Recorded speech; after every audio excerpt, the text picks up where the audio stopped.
Good morning, everyone. We studied this week the portion of Mishpatim. Mishpatim translates to edicts or laws.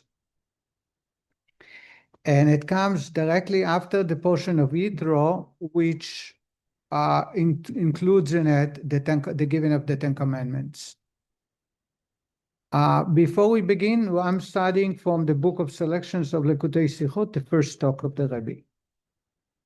The study today is going to concentrate on the first verse of the portion. So before we begin, I want to share with you some Hebrew words so that we have a much smoother sailing and we can relate to the topic much easier.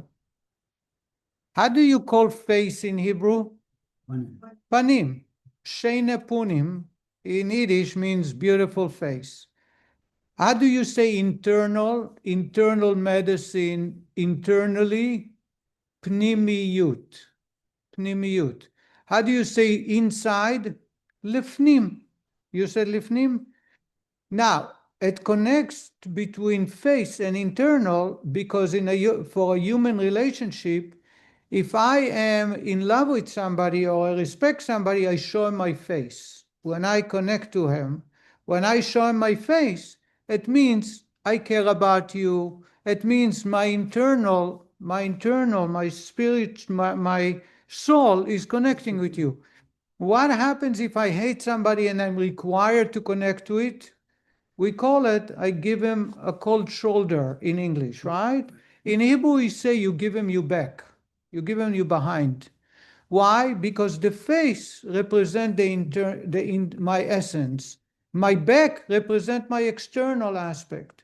That's why in Hebrew, the words are not just made up letters, but they really are interconnected. So when I say face, panim, and I say internal, I call it pnimiyut. There is another meaning to that same root word, and that is in front of you. If I want to put something in front of you, I say lifnei, in front of you. So ze shulchan, this table, asher, that is lifnei Hashem, is in front of God.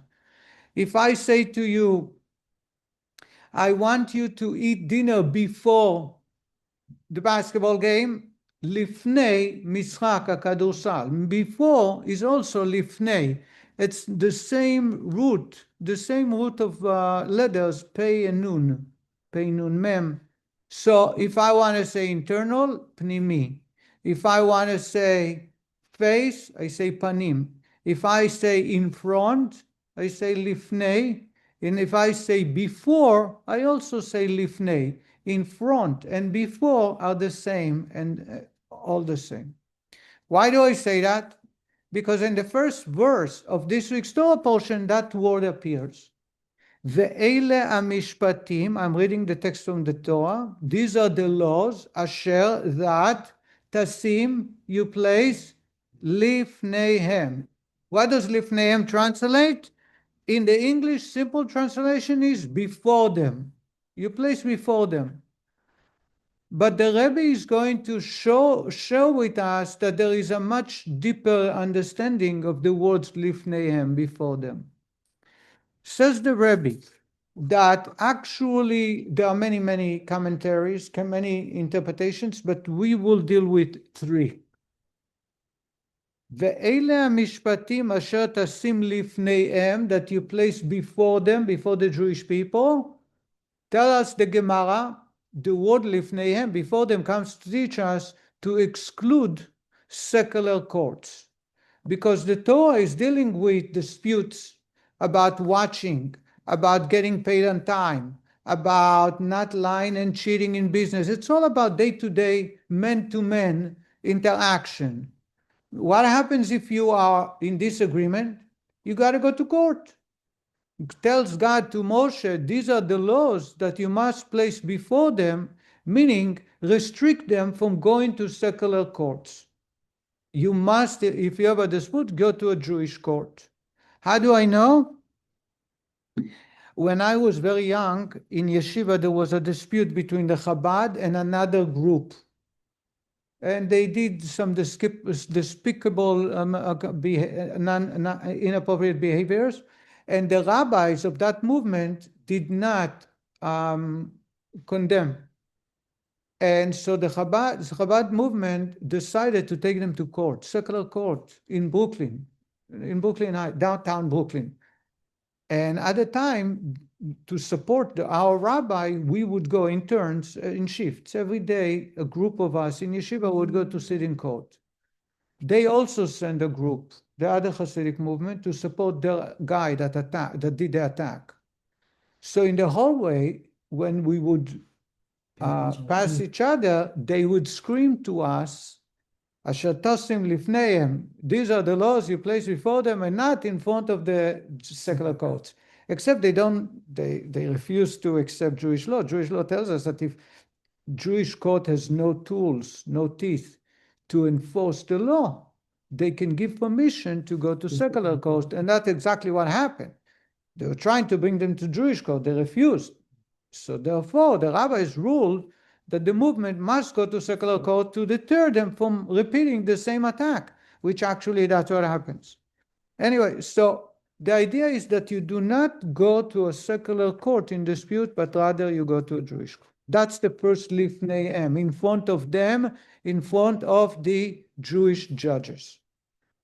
The second one, these are the laws that you place before them, refers to their faces. Show them smiley, happy faces when you teach them. That's a whole different shift now.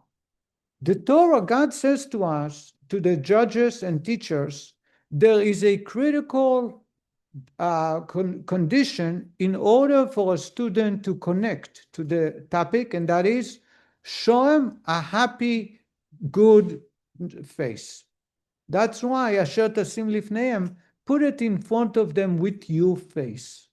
So if I want to teach my children, or if I want to teach here, I have to use my demeanor as a kind, happy face. If you just pass out information, there are some people who are interacting only based on intelligence, but that's a small, minute group. The majority will relay with the heart. So when they see that you are happy with being in their presence, and you are very kind to them, and you'll be generous with your time if they keep asking questions, what happens is they internalize the idea and they are willing to listen. Do I need to elaborate on that? So that's the second interpretation. Show them your face, a good face, happy face, when you place it before them, because that's the only way to do that. Ve'ela mishpatim asher tasim lifneihem. That's why God says you place before them. The third one, actually there is a fourth one we'll discover soon. The third one is the Alter Rebbe, the Chabad Rebbe, in Kabbalah, says lifneihem means lipnimiutam, to internalize it to them. In other words, when you teach them, make sure they get the idea so deeply that it becomes part of the engraved in their head. And those of us who study Tanya, it refers to da'at, as we're discovering in Tanya these days. In other words, there are different faculties in our human intelligence. There is one faculty that gets an idea. There is one faculty that understands an idea, but that's not enough. You need to internalize it in such a powerful way that it affects your life. So when I teach you, for example, that you do not mix milk and meat, as the Torah is talking about it this week, it's not enough just to give you the law and say, God says, even though there is no common sense, God said so, and that's it. But I have to debate, discuss, hear your viewpoint, ask you questions, let you ask questions, so you internalize it. So it comes in a way, by the time you're done, I know that it became part of you, engraved in your life. Did I make it myself clear? Becomes second nature to you. Either becomes second nature, or that the understanding is affecting your entire body. So to summarize, there are three opinions. There are three interpretations to the word lifneihem, before them. One is only to Jewish court. Do not take a dispute to a non-Jewish court. The second is show them a good face, a happy face. Make sure that they connect with the teacher. And number three, make sure they internalize it. Make sure that you share the information. You do it in such a way that there is a healthy, solid communication between the student and the teacher, so they are able to make it part of them. You call it second nature. I call it engraved, not written on parchment or with water you can erase. Engraved, it's part of the stone. There is nothing you can do to erase. Ask the Rebbe a few questions. So first he tells you these 3 things, and I was going to ask additional. Right. There is a fourth interpretation, and that is the word tasim. Ve'ele mishpatim, these are the laws, asher tasim lifneim. What does the word tasim means? To place. Sim et hachavila kan. Put the package down here. Sim yadcha al yerechi. Abraham tells Eliezer, put your hand on my thigh.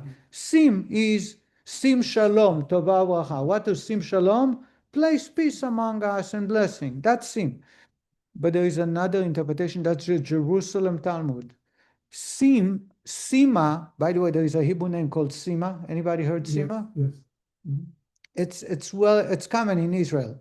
Sima, I had a cousin by the name of Sima, by the name of Sima. Sima means treasure. Something that's hidden, that is treasured in so greatly that you hide it from everybody. You don't want to share it with everybody because you don't want to. It's called Sima, not Sim. Says the Rebbe that, not the Rebbe, says the Rebbe based on the Jerusalem Talmud, the Yerushalmi, he says that when God says, Eile mishpatim, these are the commandments, the laws, asher tasim lifneihem, that you place before them, can be interpreted not place before them, but make it a treasure for them. Make them treasure it. Show them the beauty, show them the blessings, show them the richness of Torah so that they are treating it as a treasure and they respect it and they guard it and they use it in the appropriate way. Do I need to elaborate on that? No. Okay, so we have 4 interpretations. Now we have number 4, treasure. Says the Rebbe is going to ask 3 questions. I'm going to go through them very quick. The first question is, says the Rebbe, if you have so many commentaries on one verse, they must be interconnected. What's the connection between don't take it to a secular court? What is the connection between show them a happy face and a good demeanor? What does it mean make sure it goes into internalizing them? What does it mean that it's make it like a treasure? Says the Rebbe, that's the first question. What's the connection between all 4? The Rebbe is going to connect them all. The next is, the Rebbe says, I don't understand why this is said regarding a category of commandments that call mishpatim. I don't want to bore you, but we have to, because sometimes every Jew need to know that God commandments are divided into 3 categories. Have you heard of the 3 categories? Chukim, Eidot, Mishpatim. Chukim are dry rules that make no sense. The red heifer, all of these sacrifices. There are mitzvot that they don't make sense, and God didn't bother to give us a reason. Keeping kosher, by the way, half of the rules about keeping kosher makes no sense. Milk is kosher, meat is kosher. Together, big time. No. What's the problem here? There is many commandments that some of it you can explain, but at the end of the day, I can argue and debate and prove that there is no common sense. So God gave us a category of commandments make no sense. Another category are called Eidut. Eidut is testimony. In other words, they make no sense. I cannot come up with those commandments, but God gave us the reason why. For example, Passover. Celebrate Passover, there is a reason. Why? To appreciate freedom. God took us out from slavery, made us free people. We need to appreciate it once a year. God says once a year, I want you to make me a king, Rosh Hashanah, because that's the day man was created. And he says, let's bow down before our Creator. Once a year, I give you an opportunity to renew the relationship so that you can ask me to turn the page and start again. Would I do Rosh Hashanah in my family? No. But God gave us that commandment and explained why. Why? God says, blow shofar on Rosh Hashanah. Why? Because there are 10 reasons. We are told there are 10 reasons. We have the 10 reasons for it. I couldn't come up with this idea, but God created that rule and he explained why. This is Eidut. So for example, Shabbat. So you remember, God created the world in 6 days, 7 days he rested. Many of the commandments are Eidut. Then you have Mishpatim. You know what Mishpatim is? Mishpatim are commandments God gave us that without God we would follow. Don't steal. Don't murder. Respect your father and mother. Be kind to animals. Don't slaughter a mother and a baby at the same day because there is great pain for both of them watching the other sibling getting killed. There are many, don't hunt with hurting, but slaughtering has to be with painless for the animal. There are commandments that any human being, any society that try to create a good, healthy environment will come up with. We have rules in our midst. Don't cheat in business. We have rules. Don't tell a lie. We have a rule in this Torah, in this expression. Pay on time to your worker, someone who works for you. Before sunset, you must give him his pay. You cannot delay, and the Torah gives us a reason. Because he's waiting to go shopping to buy bread and butter and water to feed his family. You're delaying it if you have the money in your pocket, delaying it, causing a lot of pain. So again, you have 3 categories. You have Hukim, commandments that make no sense, we don't know why. You have Eidot, commandments that God gave us and explain us why. You have another category, Mishpatim, that makes sense. Without God, I would follow them.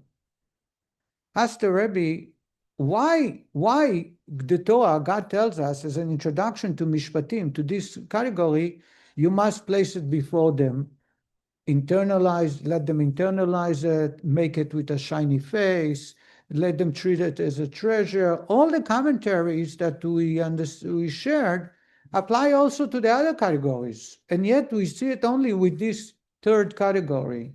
The idea that before them and not to go to a secular court, that explains that only Mishpatim, because they don't have such laws. You cannot take to a court a question about how to keep Shabbat, or you cannot go to court asking how to slaughter an animal for a sacrifice, because they don't have that. Secular courts don't have it.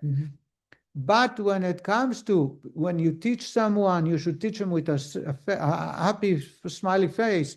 Or the other explanation that when you teach them, make sure they internalize in their entire body, all of their body understands and connect, should apply to Chukim and Eidot as well. And yet it applies only to the 3rd category in this week's Torah portion. It does not say, never in the Torah, God applies the same requirements for the other 2 categories. Why? Then the Rebbe is asking, but that's really, it's going to be an answer.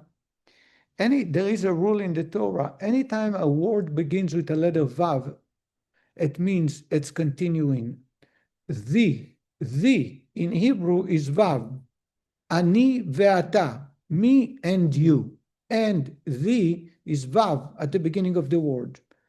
So if it says ve'ele mishpatim, these are the laws, it continues on to the previous portion.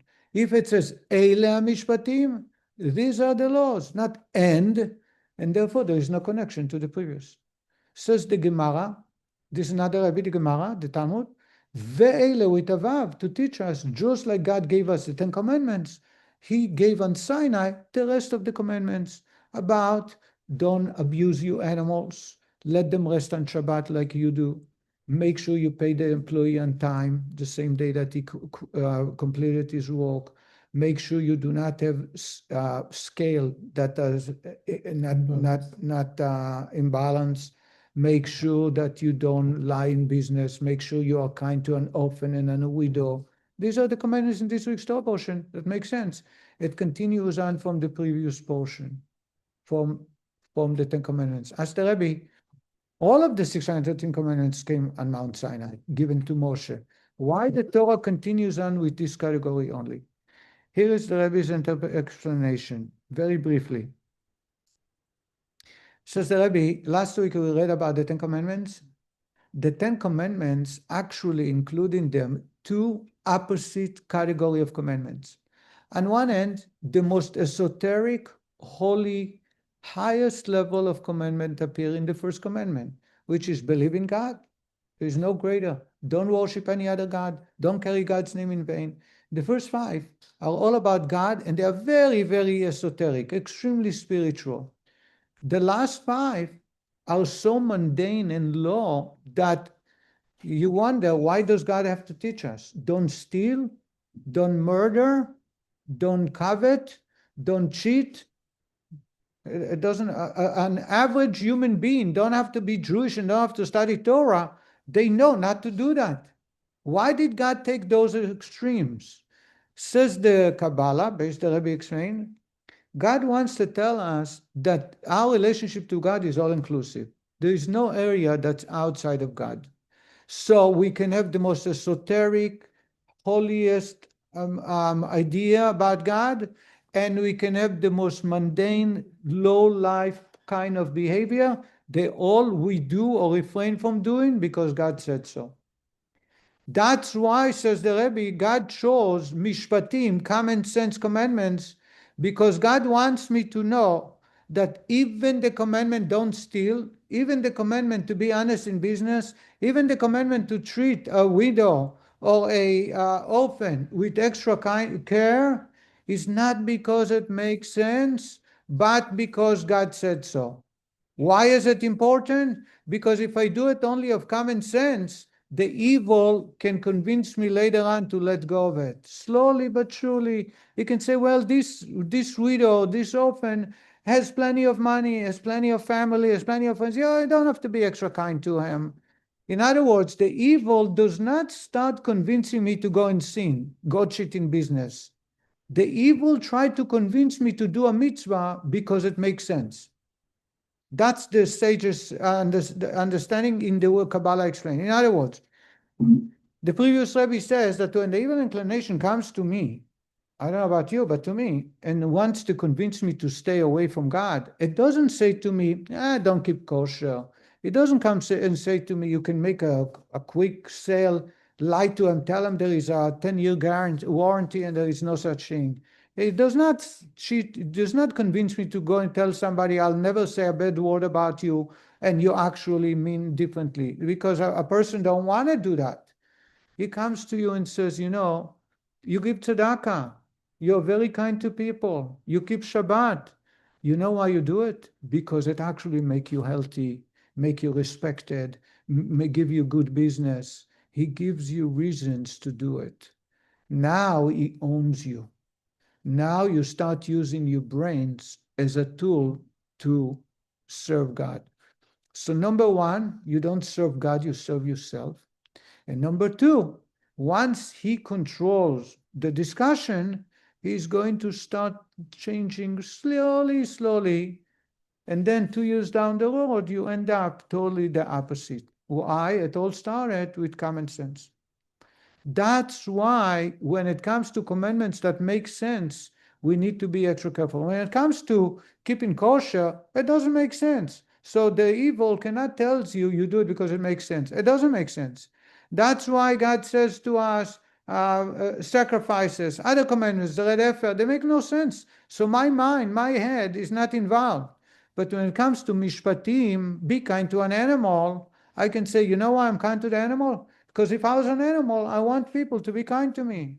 Now, once I use my brains, that is the slippery slope that one day I'll be cruel to animals. And we see that countries that were the most advanced in the creating laws against animal cruelty, who were able to try and wipe out an entire nation. The German nation, 70, 80 years ago, they are the only country in the world that had laws against abuse towards animals. If they see you in public, they can put you, arrest you and fine you.